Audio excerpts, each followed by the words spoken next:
スコルジャ監督電撃復帰から読み解く、ここ数年の浦和レッズのグダグダ感の正体。浦和の堀之内聡スポーツダイレクターの声明より、いつも浦和レッズに熱いご声援をいただき、ありがとうございます。クラブからリリースがありました通り、これまで浦和レッズを、高い志と献身的な姿勢を持って率いてくれた。ペアマティアス・ヘグモ氏の監督職を解除し、2023シーズンに浦和レッズを率いたマチェイ・スコルジャ氏を新監督として招聘いたしました。2020シーズンのフットボール本部立ち上げ以降、約4年半の間に4度目の監督交代を行うという事実を重く受け止めております。総評としては、やはり指導時に書いた成長曲線に対し、現時点でのチームの完成度は遅れをとっていると言わざるを得ません。当然ながら、その原因が全て監督にあるという短絡的な多責思考で判断を行うのではなく、シーズン途中での移籍による選手の入退団や傷病による選手のコンディション不良が及ぼすスカッドの変化、その他の変動要素も考慮した上で取るべき手段とそのタイミング、直接間接を問わない二次的影響も視野に入れた検討の結果、成長の方向性を継続することと成長のスピードを上げることの重要性を再確認し、そのための手段としてこのタイミングでの監督交代という決断を下しました。このヘグモ監督解任、スコルジャ監督電撃復帰にこそ、ここ数年の浦和レッズのグダグダ感を象徴する人事であると思いました。その理由は2019年年末にまで遡ります。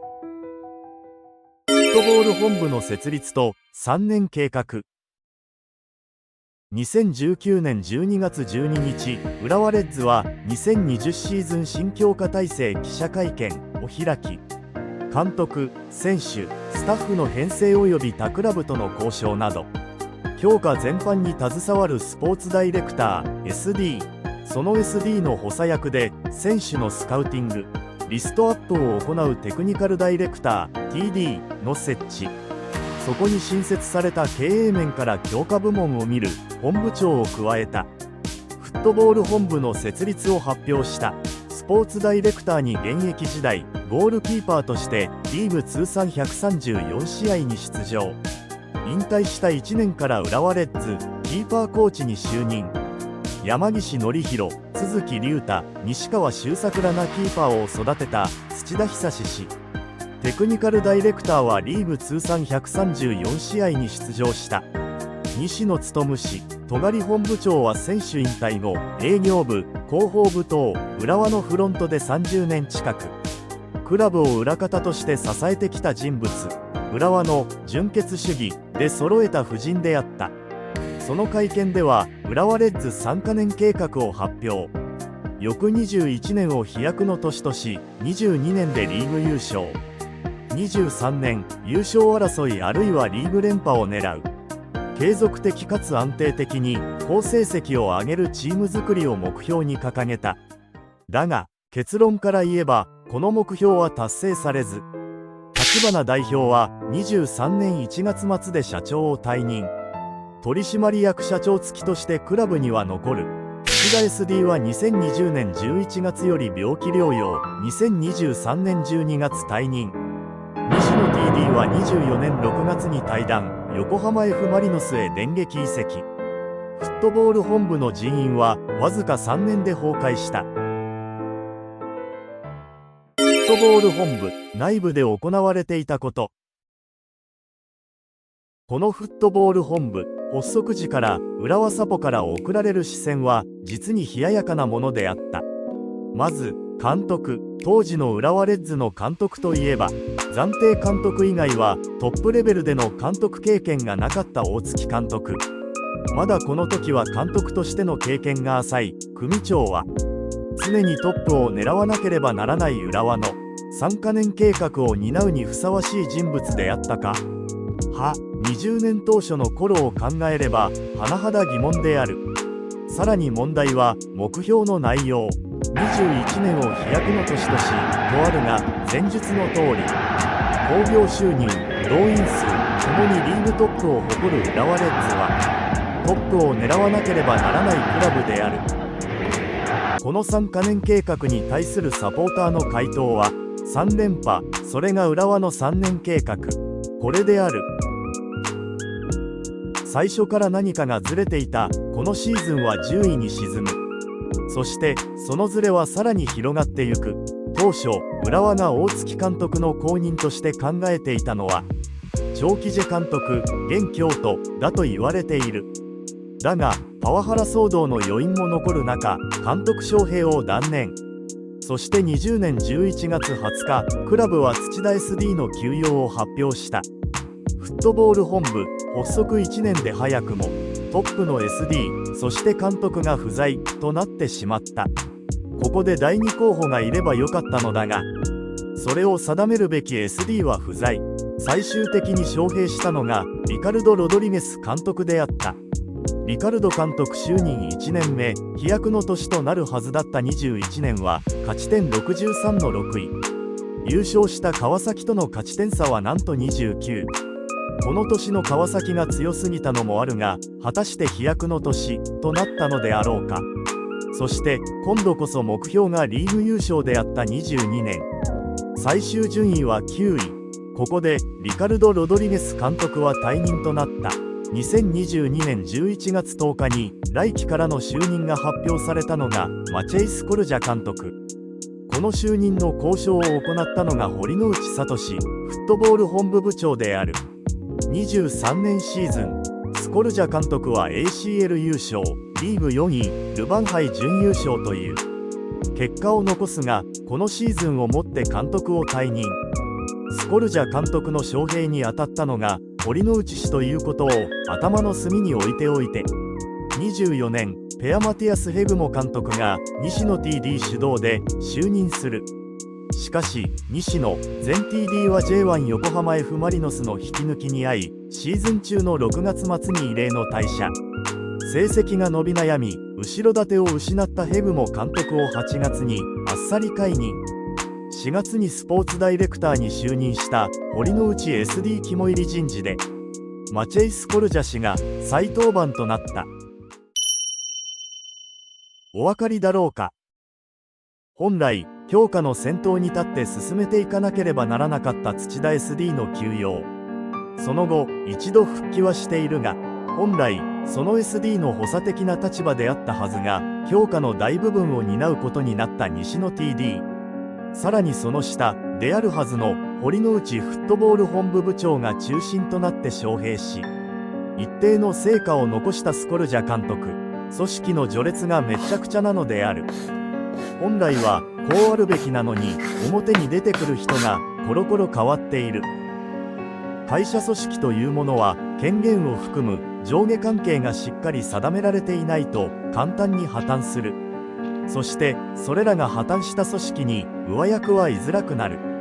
組織として示しがつかないので、下の人間も命令系統が混乱してしまい、誰の指示を率先して聞いて動けばよいのかわからなくなる。これは個人の能力以前に会社として組織づくりがうまくいってない証拠である。そして堀之内 SD によるスコルジャ監督の復帰により、結局フットボール本部設立から4年間内部で行われていたのは単なる主導権争いだったということが明らかになった。ポゼッション、守備、攻撃の強化、チームの方向性がブレブレに見えたのは何のことはない。その時に主導権を握っている人間が違っていたからである。取材をするマスメディア側もそのことをよく理解しており、24年8月28日に行われた一問一答では、チームはリカルド・ロドリゲス元監督、スコルジャ元監督で積み上げたものがあると思うが、エグも前監督になってご破産にした印象を受けていた。フットボール本部の体制になり、強化責任者もコロコロ変わっていて、監督もそのタイミングで変わっている印象もある。スコルジャ監督は堀之内 SD が発掘してきたという話もあったが、その意味では責任者になった人がやりやすいように、監督とセットになっているようにも見える。継続性などについて、内部ではどのようにやっているのか。エグモ前監督は練習の文化ということについて、リカルド元監督、スコルジャ元監督とまるっきり逆の話をしていたイメージがあるが、それについてはどう思うのか。今はテクニカルダイレクターがいない形で、いなくて成り立つのであれば、その役職は必要ないとも言える。テクニカルダイレクターはいた方がいいのか、一人の方がやりやすいのかなどといった厳しい質問が飛んだ。チーム内の強化の意見を統一し、一貫したチーム強化を行うはずであった。フットボール本部だが、その中身は身内の主導権争いに終始し、そのため強化の目線がブレブレになってしまっていた。これがここ数年の浦和レッズのグダグダ感の正体なのである。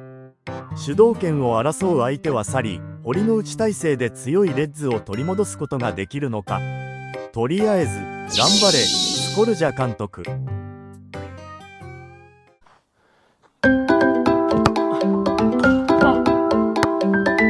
トボール天国。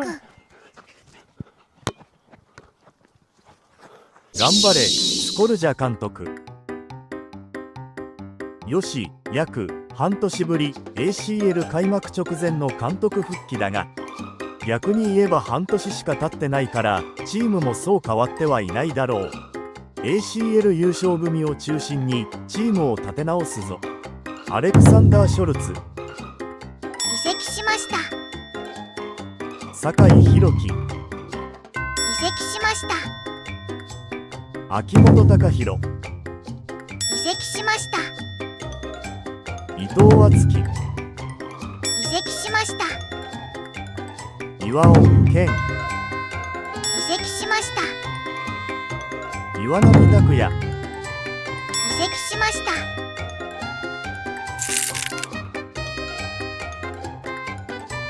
大丈夫です監督。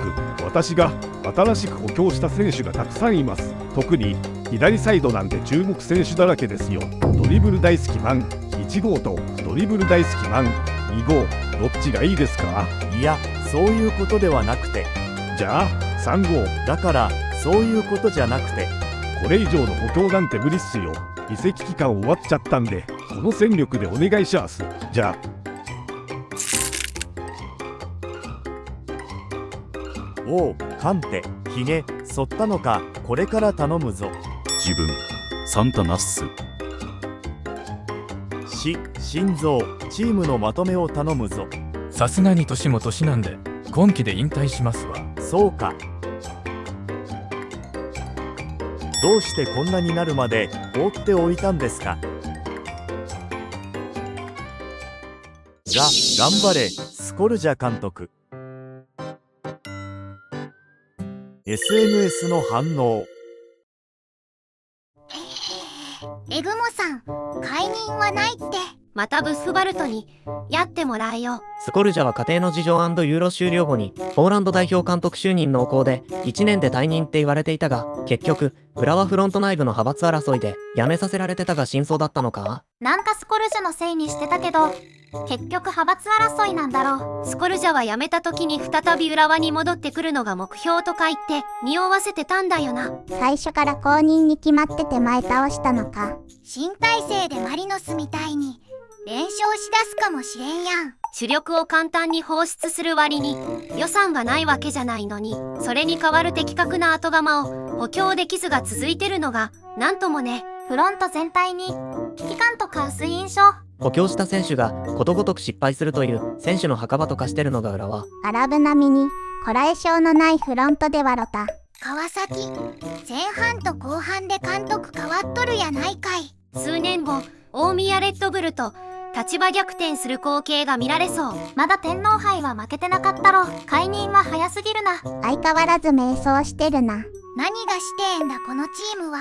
謎の3カ年計画も結局我慢できねえし。柏のネルシーニョもタイトル得るほどの結果を出したのにフロント不仲になりチームを離れたにもかかわらずカムバックした。しかしすでにレイソルはネルシーニョ1期のようなチーム状態ではなく、ネルシーニョ2期になっても一向に成績は上がらずに2期は壊れたまま2期が終了した。1期目がうまくいったからと再度当事者を復帰させたとしても1期目のような結果を出せるとは限らないのよね。スコルジャも昨年とは違うレギュラー選手層になっているから以前のような結果は出せるとは限らないのよね。ネルシーニョ2期も最後はリーグ全体の戦術の進化についていけず機能不全になったが、オルンが使いこなして1年で昇格したからな。戦力次第かと。エグモ監督ってまだ1年も経っていないだろ。怪我人の多い前線、中盤、新しくなったセンターバック、サイドバック、年老いたゴールキーパー、西川を率いて頑張っていると思うけどな。ようやく形が作れてきた。この時期に切っちゃうのか。せめて今季いっぱい我慢できないのかね。スコルジャ監督は実績残してるけど、守備的で面白みに欠ける実直スタイル。残り試合もあって、ますます手堅い守備的な試合をするだろう。浦和はガンバ大阪のような点の取り合い、打ち合いスタイルを目指したんだと思ったがな。フロント一掃しないと意味ないよ。レッドブルに飲み込まれる未来しか見えん。戦力はそんなに変わってないと思う。秋元、萩原、大畑、石原、渡辺、伊藤敦樹のポジションがなくなって、グスタフソンはプレースキックがない岩尾。中盤、大久保いる、小泉いる、安井、松尾いる、チアゴ・サンタナは、ユンカー、ホセカンテ、くらいの信頼性ある、ジョーカーの中地、武田、これだけいれば、めちゃめちゃボール運ぶでしょう。原口元気も戻ってきたね。驚きのスコルジャ監督復帰でしたが、何かフロントのゴタゴタが垣間見えた人事でしたね。苦労するのはいつも現場の人間なんや。もう ACL も開幕する浦和レッズをスコルジャ監督は立て直せることはできるのか。注目です。ご視聴ありがとうございました。高評価、チャンネル登録をぜひよろしくお願いいたします。